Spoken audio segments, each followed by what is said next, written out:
같이 보실 말씀은 시편 8편 1절에서 9절 말씀입니다. 시편 8편 한 편을 다 우리 한 목소리로 봉독하도록 하겠습니다. 여호와 우리 주여, 주의 이름이 온 땅에 어찌 그리 아름다운지요. 주의 영광이 하늘을 덮었나이다. 주의 대적으로 말미암아 어린 아이들과 젖먹이들의 입으로 권능을 세우시며 이는 원수들과 보복자들을 잠잠하게 하려 하심이니이다. 주의 손가락으로 만드신 주의 하늘과 주께서 베풀어 두신 달과 별들을 내가 보오니 사람이 무엇이기에 주께서 그를 생각하시며 인자가 무엇이기에 주께서 그를 돌보시나이까. 그를 하나님보다 조금 못하게 하시고 영광과 존귀로 관을 씌우셨나이다. 주의 손으로 만드신 것을 다스리게 하시고 만물을 그의 발 아래 두셨으니 곧 모든 소와 양과 들짐승이며 공중의 새와 바다의 물고기와 바닷길에 다니는 것이니이다. 여호와 우리 주여, 주의 이름이 온 땅에 어찌 그리 아름다운지요. 아멘. 몇 달 전인가 작은 아이가 휴대폰을 들고 와서는 막 저를 급하게 찾았습니다. 무슨 일인가 싶어서 한번 얘기를 들어봤더니 휴대폰으로 보는 지도에서 아빠를 찾았다는 거예요. 무슨 소린가 싶어가지고 자세히 들어봤더니 내용이 이랬습니다. 지도 앱을 보게 되면은 여기저기 이제 우리가 가보지 않은 땅을 가볼 수가 있잖아요. 근데 요즘에는 그 로드뷰라고 해가지고서는 우리가 일반적으로 알고 있는 지도는 뭐죠? 위에서 아래를 쳐다보는 방식이지 않습니까? 근데 이 로드뷰는 마치 내가 그 자리에 서 있는 것처럼 건물이나 또한 사람들 이런 것들을 볼 수 있는 그런 방식의 지도입니다. 작은 아이가 여기저기 지도를 찍어보다가 궁금해서 이제 우리 동네를 온 거죠. 그리고 우리 교회 앞까지 오게 된 거예요. 그래서 우리 교회 앞에 서가지고서는 로드를 봤더니 뭔가 보이는 거예요. 그래서 자세히 확대해서 봤더니 거기에 바로 제가 서 있는 게 보였던 거예요. 제 뒤편으로 서 있는 이 유리를 바깥으로 바라보고 있는 모습이 우연찮게 그 로드뷰를 찍는 시점에 제가 서 있어서 가지고 보이게 된 거죠. 그래서 참 제가 봐도 잘 안 보이거든요. 관심 있게 보지 않으면서 역시 우리 아들이다. 아빠 이렇게 또 좋아하는구나라고 하는 게 새삼 느꼈습니다.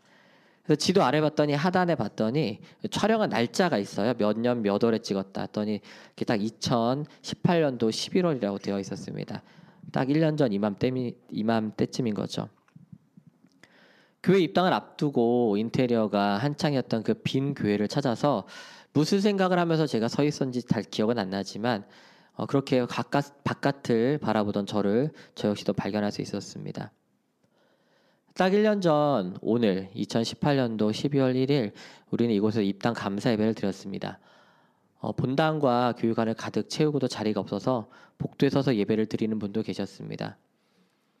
신앙생활한 지 오래되었고 저도 뭐 여기저기 개척하는 교회 가서 예배를 참석해 본지라 다음 날 바로 있는 이 주일 예배에 그러니까 어떻게 될런지 어느 정도 예상은 가능했습니다. 뭐 당시엔 등록한 성도도 없었고 그렇다고 지금처럼 주변에 주차한 친구들이 교회에 나오는 때도 아닌지라 우리 가족 내에서 예배를 드리겠구나라는 생각을 했었습니다. 그런데 감사하게도 한 어르신께서 방문하셔서 예배를 같이 드렸습니다. 뭐 예배 후 식사나 교제하는 것들은 정중하게 거절하셔서 뭐 생각이 있으시겠거니 해서 더 이상 권유를 하지 않았는데 그렇게 몇 달이 지나면서 그분께서 꾸준하게 예배를 참석해 주시면서 그 사이 아이들도 생기고 예배도 틀이 잡혀가게 되었습니다. 그렇던 이제 호련히 나오시지 않게 되었는데 뭐 지금도 성함도 모르고 연락처도 모르지만은 개척 초기에 그렇게 같이 예배를 드리는 분이 있다는 것은 초보 목사에게 참 큰 힘이 되었습니다. 사람을 의지하는 것은 아니었지만은 함께하는 누군가가 있다는 것은 어떤 일을 하든지 간에 힘이 되는 것 같습니다. 주일 예배를 드릴 때면은 어쩌다 한 번씩 낯선 분들이 방문을 합니다. 그런데 돌아보면 좀 힘들고 지쳤을 때 찾아와 주시는 것 같았습니다.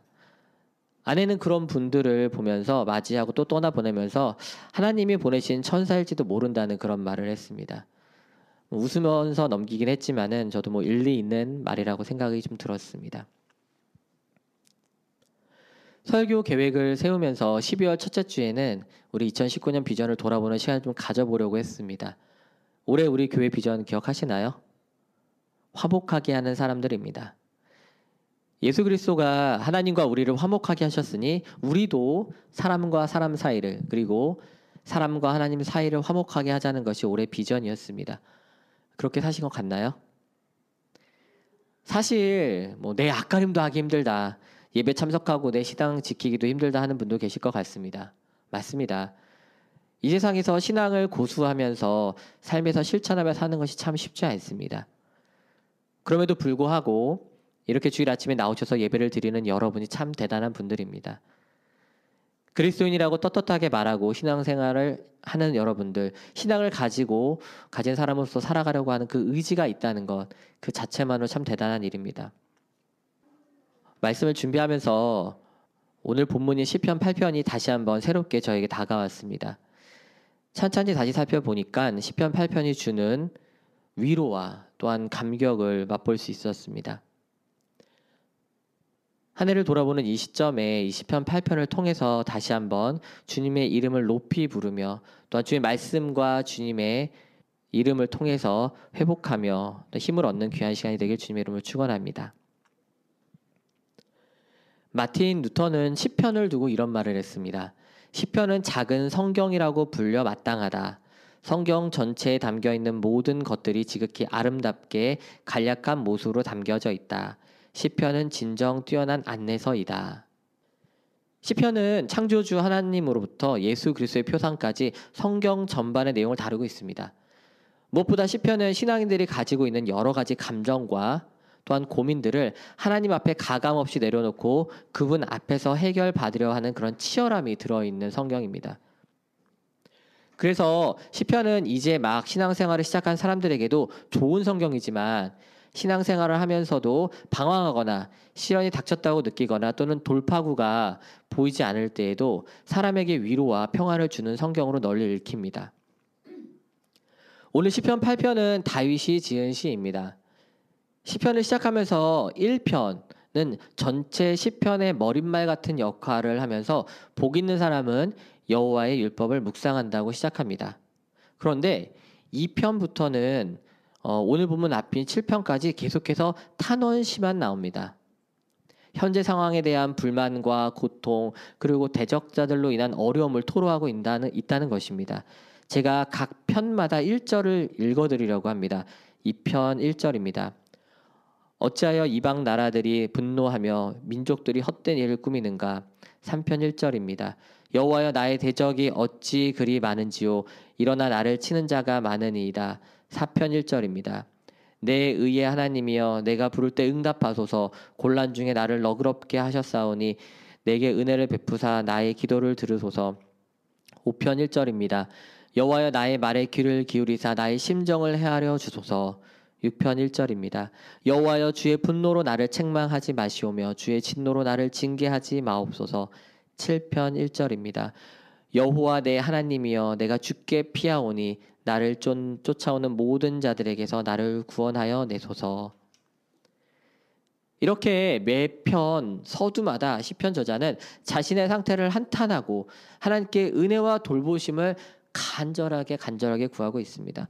얼마나 괴롭고 힘든 상황이었기에 이렇게 매 시마다 시작을 했을까 하는 생각이 듭니다. 그런데 사실 이런 게 다 우리가 삶에서 느끼는 감정이고 하나님께 말하고 싶은 것들이 아니겠습니까? 요즘 뉴스를 보면 만날 경기가 어렵다고 합니다. 월급쟁이들은 물가는 오르는데 자기 월급은 제자리라고 하고 자영업자들은 장사가 안 돼서 10명이 가게를 열면 8은 망한다고 말을 합니다. 주변을 보면은 악하고 약삭 빠른 사람들이 더 잘 되는 것 같고 정직하고 우직한 사람들은 뒤통수를 맞아가면서 힘들게 사는 것 같아 보입니다. 이런 현상을 보면서 사람들은 하나님이 없다고 말을 합니다. 2편부터 7편까지 시편 저자의 감정도 크게 다를 바가 없습니다. 하나님은 어디에 계신지 잘 안 보이는 것 같고 대적자들은 승승장구하는 것처럼 보이며 그들의 칼날이 내 목 밑까지 와 있는 것 같습니다. 하나님의 분노와 책망은 나만 받는 것 같고 더 악한 사람들은 세상에서 더 잘 나아가는 것 같습니다. 그런데 시편 8편에서 갑자기 분위기가 전환됩니다. 한탄으로 점철되어 있던 태도가 갑자기 여호와 하나님을 찬양하는 찬양시로 바뀝니다. 다윗이 조울증이 있는 걸까요? 물론 시 하나하나가 독립적인 시이고 시마다 주제가 있으니 달라지는 것은 당연할 수 있습니다. 그러나 이 시의 배치는 아무렇게나 하지 않았습니다. 2편부터 7편까지 그렇게 세상을 한탄하고 신세를 자책하던 시편 기자는 더 큰 눈으로 세상을 바라봅니다. 그렇게 시선을 바꾸니까 주님의 이름이 온 땅에 아름답게 퍼져 있고 주의 영광이 하늘을 덮는 눈을 소유하게 됩니다. 오늘 본문 8편 3절 말씀입니다. 주의 손가락으로 만드신 주의 하늘과 주께서 베풀어 두신 달과 별들을 내가 보오니. 내 주변만 보고 내 문제만 들여다보고 내 주변의 사람들을 보면은 문제가 해결될 게 없습니다. 2편부터 7편의 상황입니다. 그런데 그 눈을 들어서 하늘과 그 속에 있는 달과 별을 보니 창조주 하나님을 보게 됩니다. 그분의 위대하심을 보게 되고 영광스러운 그분의 창조 사역을 발견하게 되는 것입니다. 그분 앞에서 우리의 문제는 한없이 작아지고 먼지처럼 됩니다. 그렇다고 우리의 문제와 상황이 무시되어도 좋다는 말이 아닙니다. 별것 아닌 것처럼 취급된다는 말이 아닙니다. 4절과 5절을 계속 보면은 사람이 무엇이기에 주께서 그를 생각하시며 인자가 무엇이기에 주께서 그를 돌보시나이까. 그를 하나님보다 조금 못하게 하시고 영화와 존귀로 관을 씌우셨나이다 라고 말을 합니다. 다윗은 창조주 하나님이 지으신 이 아름다운 세상에서 하나님이 나를 어떤 존재로 생각하는지를 발견합니다. 4절에 나오는 생각한다라는 단어인 자카르는 구체적으로는 이제 기억한다는 말입니다. 이 말이 가장 자주 언급되는 성경이 어딜까요? 바로 창세기입니다. 이 단어가 들어간 성경 몇 구절을 창세기에서 찾아서 읽어드리려고 합니다. 8장 1절입니다. 하나님이 노아와 그와 함께 방주에 있는 모든 들짐승과 가축을 기억하사 하나님이 바람을 땅 위에 불게 하심에 물이 줄어들었고. 창세기 9장 15절입니다. 내가 나와 너희와 및 육체를 가진 모든 생물 사이에 내 언약을 기억하리니 다시는 물이 모든 육체를 멸하는 홍수가 되지 아니할지라. 창세기 19장 29절입니다. 하나님이 그 지역의 성을 멸하실 때 곧 롯이 거주하는 성을 엎으실 때에 하나님이 아브라함을 생각하사 롯을 그 엎으시는 중에서 내보내셨더라. 창세기 30장 22절입니다. 하나님이 라헬을 생각하신지라 하나님이 그의 소원을 들으시고 그의 태를 여셨으므로. 창세기 40장 14절입니다. 당신이 잘 되시거든 나를 생각하고 내게 은혜를 베풀어서 내 사정을 바로에게 아뢰어 이 집에서 나를 건져 주소서. 마지막에 읽어드린 40장에 나오는 구절을 제외하고는 모두 다 생각하고 기억하시는 주체가 바로 하나님이십니다. 대상들은 누구였습니까? 노아, 아브라함, 라헬, 그리고 요셉이었습니다. 요셉도 결국은 하나님이 관원들을 통해서 요셉을 생각나게 하십니다. 하나님이 그들을 기억하고 생각하실 때 상황은 어땠습니까? 모두 사람들이 지쳐있고 어려움에 처했을 때 하나님께서 기억하고 생각하셨다고 말합니다. 40일간의 폭우로 배에 갇혀서 언제 세상을 보게 될지, 끝내 살아서 땅을 다시 밟을 수 있을런지 그런 어려움에 처한 노아를 하나님은 생각하십니다. 악이 창궐한 소돔과 고모라 성을 엎으실 때 하나님은 아브라함을 생각하십니다. 그런데 아브라함이 그곳에 있었나요? 아닙니다. 아브라함의 조카 롯이 있었을 뿐입니다. 하지만 하나님은 아브라함을 생각하사 그 조카 롯을 그 환난 가운데서 내보내십니다. 라헬은 기구한 운명의 여인이었습니다. 남편 야곱의 사랑을 독차지했지만 언니 레아와 두 몸종이 아이를 10명을 낳는 동안 본인은 단 한 명의 아이도 가지지 못했습니다. 그러한 아픔 가운데 있는 라헬을 하나님은 생각하셨습니다. 그리고 그녀의 태를 열어 요셉이라는 귀한 아들을 얻게 하셨습니다. 또 요셉만큼 하나님이 생각해 준 사람도 없습니다. 노예로 팔려가고 억울한 누명을 쓰고 왕의 감옥에 갇혔을 때 하나님은 늘 요셉을 기억하고 생각해 주셨습니다. 하나님의 위로와 구원함을 깊이 체험한 요셉은 마지막에 삶의 고백도 다를 수밖에 없었습니다. 자신을 죽이려고 했던 형들이 마지막에 엎드려 와서 용서를 구하자 요셉은 이렇게 말합니다. 창세기 50장 20절에서 21절 말씀입니다. 당신들은 나를 해하려 하였으나 하나님은 그것을 선으로 바꾸사 오늘과 같이 많은 백성의 생명을 구원하게 하시려 하셨나니 당신들은 두려워하지 마소서. 내가 당신들과 당신들의 자녀를 기르리이다 하고 그들을 간곡한 말로 위로하였더라. 요셉은 자신에게 닥쳤던 많은 어려움과 고난이 없었다고 부정하지 않습니다. 그가 몸으로 겪었고 실제 일어났던 일들입니다. 굶주리고 매를 맞고 죽음의 위험을 넘기고 했던 그 모든 일들이 그냥 높은 자리에 오르고 지금 잘 산다고 해서 없었던 일이 되는 게 아니라는 겁니다. 도리어 그는 그 가운데서 그 모든 것들을 선으로 바꾸신 하나님을 발견했습니다. 그리고 자신을 통해 하려고 하신 일을 발견하게 되었습니다. 그래서 그는 그가 받은 위로와 또한 배려와 또한 하나님의 생각하심을 가지고 이제 남자들을 위로하는 말을 할 수 있게 되었던 것입니다. 오늘 시편 8편에서도 다윗도 이렇게 자신의 조상인 아브라함과 이삭과 야곱의 하나님이 믿음의 선조들에게 그랬던 것처럼 오늘 나를 기억하시고 생각해 주는 주님을 발견할 수 있었던 것입니다. 그리고 창조주 하나님 앞에서 아무것도 아닌 것 같은 존재인 나를 도리어 높이시고 영화와 존귀의 관을 씌우시는 주님을 고백하는 단계에 이릅니다.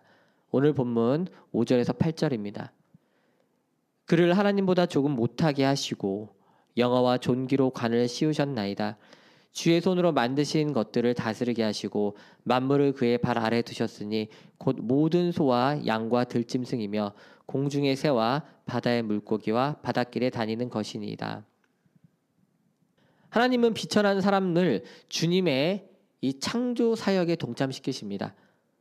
하나님이 지으신 모든 것들을 다스리는 일을 맡겨주신 것입니다.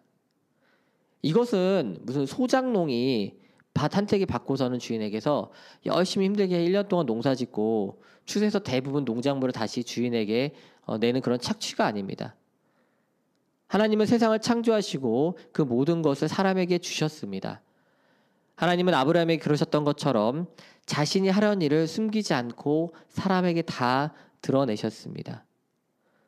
하나님은 사람을 자신의 형상대로 만드시고 기뻐하셨고 자신의 일에 동참시키시면서 인격적으로 사람과 만나는 분임을 보여주고 있습니다. 다윗은 시편 8편을 통해서 그러한 하나님을 다시 발견한 것입니다. 나를 인격적으로 대하시며 나를 믿으시고 나를 돌보시는 주님을 만나게 된 것입니다. 신약으로 넘어가서 히브리서 2장을 보게 되면은 방금 말씀드렸던 시편 말씀을 인용하면서 예수 그리스도를 통해서 이 모든 일이 완성됨을 보여주고 있습니다. 히브리서 2장 6절에서 10절 말씀입니다. 그러나 누구인가가 어디에서 증언하여 이르되 사람이 무엇이기에 주께서 그를 생각하시며 인자가 무엇이기에 주께서 그를 돌보시나이까. 그를 잠시 동안 천사보다 못하게 하시며 영광과 존귀로 관을 씌우시며 만물을 그 발 아래 복종하게 하셨느니라 하였으니 만물로 그에게 복종하게 하셨은즉 복종하지 않은 것이 하나도 없어야 하겠으나 지금 우리가 만물이 아직 그에게 복종하고 있는 것을 보지 못하고 오직 우리가 천사들보다 잠시 동안 못하게 하심을 입은 자 곧 죽음의 고난을 받으심으로 말미암아 영광과 존귀로 관을 쓰신 예수를 보니 이를 행하심은 하나님의 은혜로 말미암아 모든 사람을 위하여 죽음을 맛보게 하려 하심이라. 그러므로 만물이 그를 위하고 또한 그로 말미암은 이가 많은 아들들을 이끌어 영광에 들어가게 하시는 일에 그들의 구원의 창시자를 고난을 통해 온전하게 하심이 합당하도다. 히브리서 기자는 만물이 주님 앞에 복종해야 하나 죄로 물들어 아직 완전하지 못한 그러한 상황이라고 말을 합니다. 그리하여 인자로 오신 하나님이신 예수님께서 죽음의 고난을 통해 많은 사람들을 하나님의 영광에 들어가게 하기 위한 구원의 창시자가 되었다고 말합니다. 예수 그리스도를 통해서 이 원대한 계획이 실현되고 마침내 완성의 길로 나아가는 것입니다. 예수님은 그것에서 멈추지 않고 우리를 형제로 부르시고 교회 가운데서 찬송하게 하신다고 계속 말하고 있습니다. 우리가 교회 안에서 형제 자매가 되고 그 나라가 확장되는 것, 그것이 이미 우리가 하나님의 일에 동참하고 있다는 증거인 줄 압니다. 하나님은 창조부터 구약시대를 거쳐 신약시대를 지나 현재까지 우리를 주님의 품 안으로 부르시고 또한 성도 삼으시고 교회를 확장시켜 나가심을 믿으시기 바랍니다. 우리가 성도 되었다는 것 그 사실 자체가 이미 우리가 주님의 일에 동참하고 있는 것임을 믿으시기 바랍니다. 다윗은 시편 8편을 지으면서 제일 앞과 제일 마지막 절에 주의 이름이 얼마나 아름다운지 고백합니다. 2편부터 7편까지 자신의 상황과 현실을 돌아보았을 때 그보다 더 큰 은혜를 부어주신 주님을 알게 되었을 때 고백하지 않을 수 없었던 것입니다. 그 고백은 다윗만 한 것이 아닙니다. 2절을 보게 되면은 어린아이들과 젖먹이들의 입으로도 나타났다고 말합니다. 그 어린 것들의 입을 통해서도 하나님은 자신의 권능을 드러내시며 원수들과 보복자들의 입을 도리어 닫게 하십니다. 함께 세우는 교회 1년을 돌아보면 어쩌면 2편부터 7편까지 나오는 시기가 많았던 것 같습니다. 지금도 사실 크게 다르지 않은 것 같습니다. 하지만 하나님은 오늘도 아이들과 젖먹이들의 입을 통해 주님의 영광을 나타내심은 우리는 또 봅니다. 우리가 다시 한번 성도로 살겠다고 고백할 수 있는 것은 하나님께서 먼저 우리를 생각해 주시고 기억해 주셨기 때문입니다. 그러한 주님께서 저와 여러분을 주님의 일에 동참하는 귀한 기회를 주십니다. 우리가 해야 할 반응은 무엇입니까? 오늘 시편에서 뭐라고 말합니까? 바로 우리가 주의 이름을 찬양하기를 원합니다. 주의 이름이 온 땅에 어찌 아름다운지 그 고백을 저와 여러분의 입술에서 나오길 바라고 있는 줄 믿으시기 바랍니다. 우리 다 같이 9절 말씀을 고백하면서 말씀을 마무리해 볼까 합니다. 우리 다 같이 고백하겠습니다. 시작. 여호와 우리 주여 주의 이름이 온 땅에 어찌 그리 아름다운지요. 사랑하는 함께 세우는 성도 여러분, 지금까지 잘 해오셨습니다. 그리고 앞으로도 잘 하실 것입니다. 주님께서 우리를 생각해 주고 계시기 때문입니다. 그 믿음으로 다시 한번 한 걸음 내딛는 저와 여러분이 되길 주님의 이름으로 축원합니다.